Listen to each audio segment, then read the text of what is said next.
Gracias, presidenta. Honorable Asamblea, desde que empezó esta legislatura, esta Cámara de Diputados renunció a ejercer sus facultades constitucionales. El oficialismo se apropió de la mayoría calificada solo para ejercer una sumisión permanente y absoluta al titular del Ejecutivo Federal.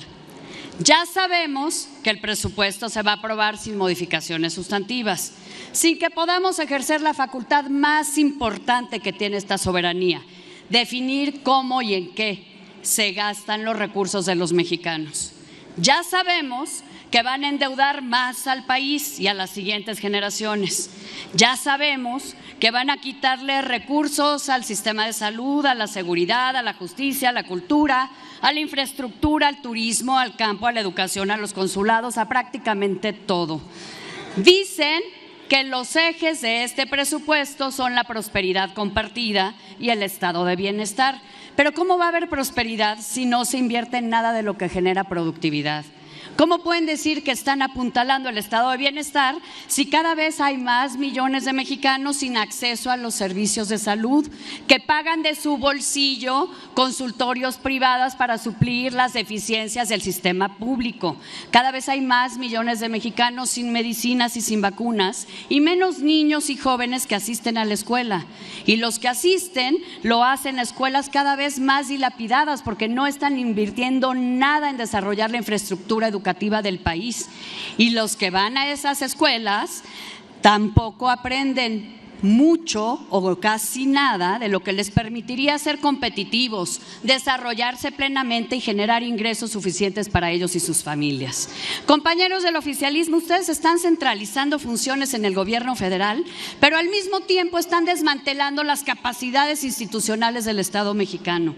Están haciendo de las transferencias directas el eje de su política social, y está bien, pero están dejando de hacer otras cosas porque no están ni siquiera realizando esas transferencias directas para darle condiciones y herramientas a las personas para que puedan ser autónomas y autosuficientes, sino para mantenerlas cautivas en una base clientelar. Entonces en la oposición y en Movimiento Ciudadano no podemos acompañar este presupuesto porque no vamos a respaldar un proyecto que nos endeuda más y aumenta impuestos que impactarán sobre todo a quienes menos tienen.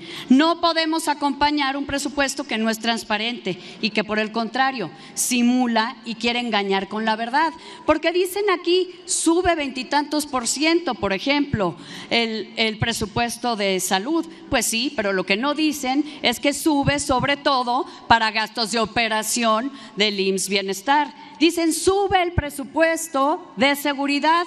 Pues sí, porque sube el presupuesto de la Sedena, de la Secretaría de la Defensa Nacional, y no se meten a ver que dice que es justamente para operar los aeropuertos, los trenes, los hoteles que administra la Sedena. Eso no es invertir en seguridad, eso no es subir el presupuesto para seguridad.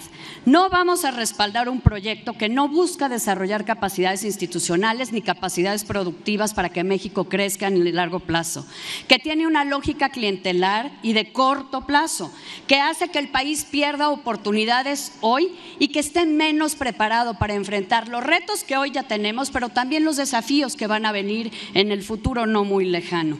Este presupuesto además es el reflejo de una contradicción fundamental. Primero, sobrecargan de nuevas atribuciones a las dependencias del Ejecutivo Federal, pero después les niegan los recursos para poder cumplirlas. El caso más grave ya multicitado, el de la Secretaría de Seguridad y Protección Ciudadana. En junio aquí aprobamos que centralizara todas las bases de datos públicas y privadas. Hace una semana todos votamos porque se articularan los esfuerzos nacionales contra la extorsión. Se dan más atribuciones, más responsabilidades, más áreas operativas, pero en el presupuesto que hacen le recortan el 17.5% de sus recursos, 10,000 millones de pesos menos que en 2025. Es francamente un absurdo. La seguridad, lo sabemos, es y va a seguir siendo la prioridad número 1 de las familias mexicanas.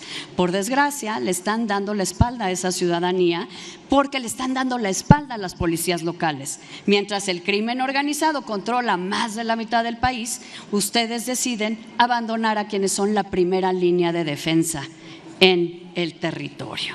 Y no puedo dejar de mencionar los anexos transversales, que se han convertido francamente en una simulación de compromisos que no cumplen, o peor aún, en cajas chicas al servicio de las verdaderas prioridades del gobierno.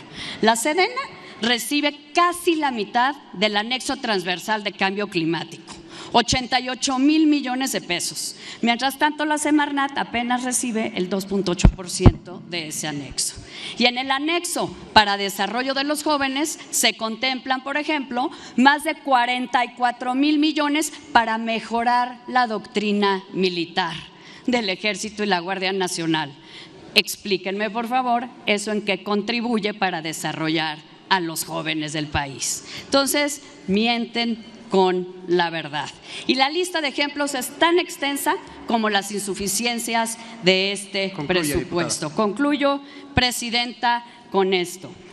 Un ejemplo más. La Cancillería recibirá exactamente lo mismo que en 2025, una disminución de 5% en términos reales. ¿En qué momento?